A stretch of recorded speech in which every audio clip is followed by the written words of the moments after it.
اعوذ باللہ من الشیطان الرجیم، بسم اللہ الرحمن الرحیم۔ میں ہوں سید اقتدار علی خان اور آپ میرا چینل دیکھ رہے ہیں سوئے نجف۔ میں نے آپ سے یہ گزارش کی تھی کہ ماہ رجب المرجب سن 1446 ہجری، اس میں 13 رجب المرجب مولا کائنات امیر المومنین علی ابن ابی طالب علیہ السلام کا ظہور پر نور ہے، اور میں کوشش کروں گا کہ روزانہ کم از کم ایک ویڈیو تو مولا علی کی فضیلت میں اپلوڈ کروں۔ تو میں عنوان سوچ رہا تھا، کیونکہ بے شمار عنوانات ہیں کہ انسان ختم ہو جائے گا، فضائل علی ختم نہیں ہوں گے۔ میں آپ کے سامنے صرف یہ بیان کرنے کی کوشش کروں گا کہ یہ ایک طویل بحث ہے کہ رسول خدا صلی اللہ علیہ وآلہ وسلم کو غیب کا علم آتا تھا یا نہیں آتا تھا۔ حالانکہ بے شمار آیتیں ہیں، حضرت سلیمان علیہ السلام کو بھی آتا تھا، حضرت یعقوب علیہ السلام کو بھی آتا تھا، اور انبیاء کا جس کا تذکرہ قرآن مجید نے کیا ہے ان کو بھی آتا تھا۔ جتنا اللہ تعالیٰ نے ضروری سمجھا اتنا غیب کا علم ان کو عطا کیا۔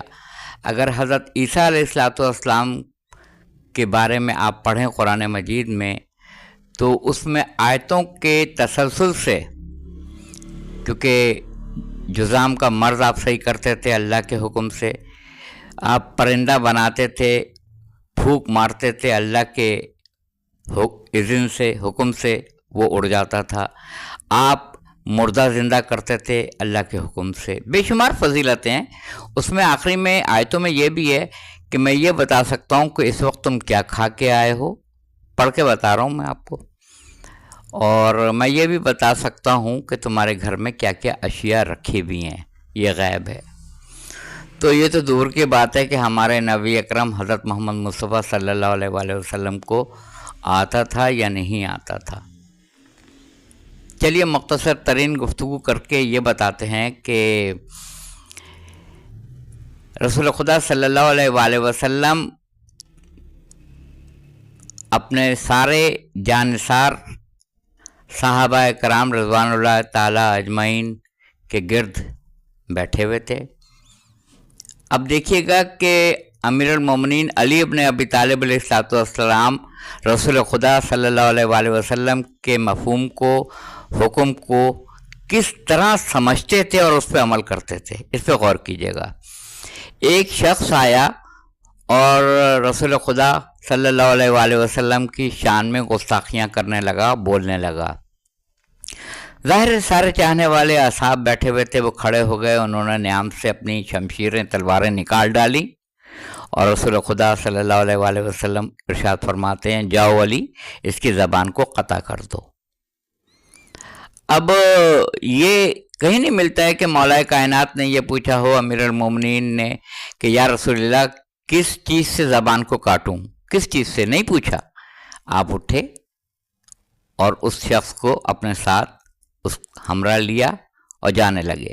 کچھ چاہنے والے اصحاب بھی ساتھ ساتھ پیچھے میں گئے کہ دیکھیں کہ علی زبان کیسے قطع کرتے ہیں۔ غور طلب بات ہے یہ۔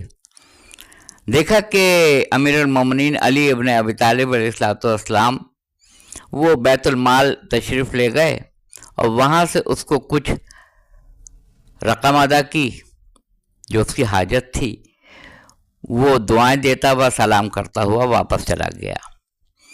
اب رسول خدا صلی اللہ علیہ وآلہ وسلم کے پاس اصحاب پہنچے اور امیر المومنین علی ابن ابی طالب علیہ السلام پہنچے کہ اللہ کے رسول، آپ پہ ہماری جان قربان، آپ نے کہا تھا کہ اس شخص کی زبان قطع کر دو، مگر علی نے تو جا کے بیت المال سے اس کو نواز دیا ہے۔